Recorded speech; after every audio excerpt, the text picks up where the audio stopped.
The spacecraft was a long way from home. I thought it might be a good idea, just after Saturn, to have them take one last glance homeward. From Saturn, the Earth would appear too small for Voyager to make out any detail. Our planet would be just a point of light, a lonely pixel, hardly distinguishable from the many other points of light Voyager would see, nearby planets, far-off suns.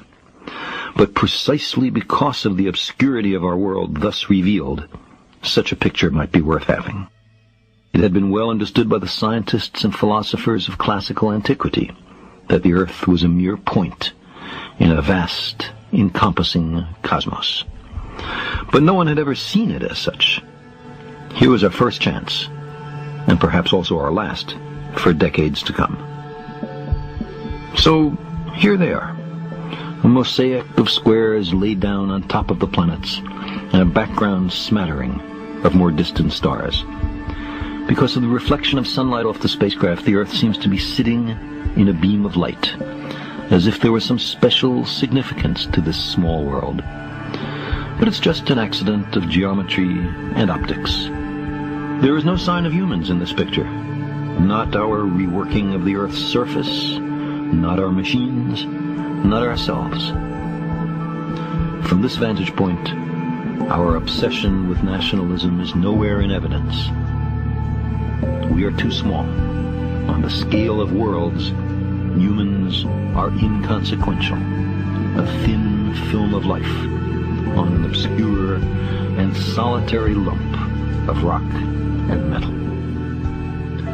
Consider again that dot. That's here. That's home. That's us. On it, everyone you love, everyone you know, everyone you ever heard of, every human being who ever was, lived out their lives.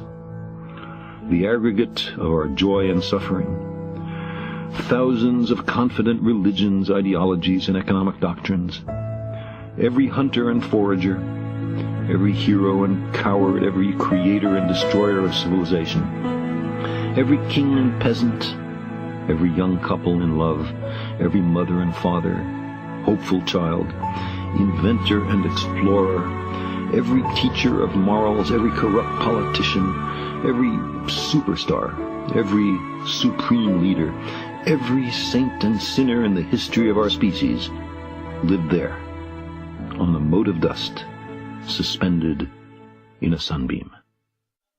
The Earth is a very small stage in a vast cosmic arena. Think of the rivers of blood spilled by all those generals and emperors, so that in glory and triumph they could become the momentary masters of a fraction of a dot.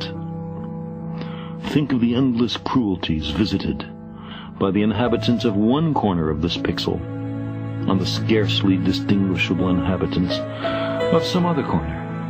How frequent their misunderstandings, how eager they are to kill one another, how fervent their hatreds. Our posturings, our imagined self-importance, the delusion that we have some privileged position in the universe, are challenged by this point of pale light. Our planet is a lonely speck in the great enveloping cosmic dark. In our obscurity, in all this vastness, there is no hint that help will come from elsewhere to save us from ourselves. The Earth is the only world known so far to harbor life. There is nowhere else, at least in the near future, to which our species could migrate. Visit? Yes. Settle? Not yet. Like it or not, for the moment, the Earth is where we make our stand. It has been said that astronomy is a humbling and character-building experience.